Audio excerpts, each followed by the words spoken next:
এখনকার সবথেকে বড় খবর ব্রেকিং নিউজ। রাসেলকে আমরা আর আইপিএল খেলতে দেখতে পাবো না। সে রিটায়ারমেন্ট ঘোষণা করে দিয়েছে, সে আর আইপিএল খেলবে না কালকে।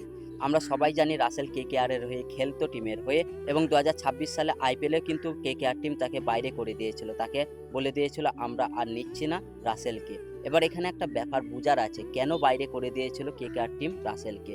দেখো, রাসেল আগেই হয়তো কেকেআর এর প্রত্যেকটা প্লেয়ারকে, সিলেক্টরকে, টিমকে বলে দিয়েছিল যে আমি রিটায়ারমেন্ট ঘোষণা করব, তাই আমাকে টিম থেকে বাইরে করে দাও। এবার বাইরে করলে কেকেআরের একটা লাভ হবে, সেটা কি বলতো, কিছু টাকা তাদের টিমে অ্যাড হয়ে যাবে, নতুন প্লেয়ার কিনতে পাবে। একটা ডেট ছিল, সেই ডেটের মধ্যেই কিন্তু আইপিএল এর সিলেক্টররাকে জানাতে হবে যে কে কে তার টিম থেকে রিলিজ করছে কাকে। তো কেকেআর টিম জানিয়ে দিয়েছিল যে আমরা রাসেলকে আর নিচ্ছি না, রিলিজ করে দেবো, এবং কিছু টাকা অ্যাড হয়ে যাবে কেকেআর এর টিমে, এবং নতুন প্লেয়ার কিনতে পাবে। ওই ঘোষণাটা যদি প্রথমে না করতো তাহলে সেই টাকাটা কেকেআর টিম পেতো না। আশা করছি আমি বোঝাতে পেরেছি কি। এই ভিডিওটা শেয়ার করে দিও প্রত্যেকটা কেকেআর এর ফ্যান্সকে।